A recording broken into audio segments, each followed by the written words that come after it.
ચીનને રોકવા ભારત સાથે જેવલિનથી લઈને સ્ટ્રાઇકર જેટ બનાવીશું વેન્સ. ભારતના 4 દિવસના પ્રવાસે આવેલા અમેરિકન પ્રમુખ જેડી વેન્સે મંગળવારે જયપુરમાં અમેરિકા અને ભારત વચ્ચે દ્વિપક્ષીય સંબંધો, વેપાર પર ચર્ચાની સાથે ચીનનું નામ લીધા વિના તેના પર હુમલો પણ કર્યો હતો. તેમણે કહ્યું, ભારત અમેરિકાની ભાગીદારીથી વિદેશી આક્રમણકારીઓને રોકવામાં મદદ મળશે. તેમણે કહ્યું, બંને દેશ સાથે મળીને જેવલિનથી લઈને સ્ટ્રાઇકર જેટ બનાવશે. તેમણે વડાપ્રધાન નરેન્દ્ર મોદીની ભરપૂર પ્રશંસા કરી હતી અને તેમને લોકતાંત્રિક દુનિયાના સૌથી લોકપ્રિય નેતા ગણાવ્યા હતા. અમેરિકાના ઉપરાષ્ટ્ર પ્રમુખ જેડી વેન્સે જયપુરમાં એક કાર્યક્રમમાં કહ્યું કે અમેરિકા અને ભારત હાઈ ટેકનોલોજી, સંરક્ષણ, વેપાર અને ઉર્જા સહિત વિવિધ ક્ષેત્રમાં સાથે મળીને ઘણું બધું હાંસલ કરી શકે છે. બંને દેશ સાથે મળીને જેવલિનથી લઈને સ્ટ્રાઇકર કોમ્બેટ વ્હીકલ્સ અને દારૂગોળા ઇક્વિપમેન્ટનું સહ-ઉત્પાદન કરશે.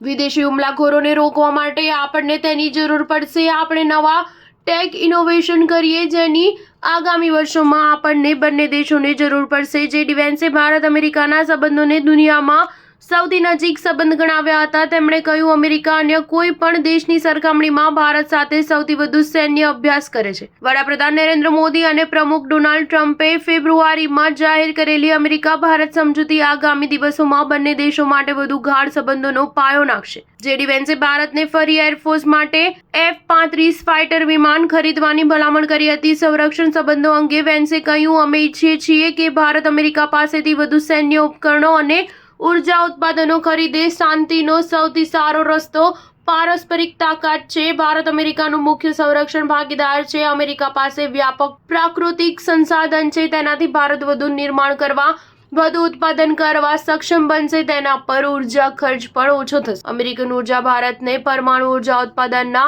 લક્ષ્ય સાકાર કરવામાં મદદરૂપ થઈ શકે છે. સ્ટાર ન્યૂઝ 7 હંમેશા સચ્ચાઈની સાથે.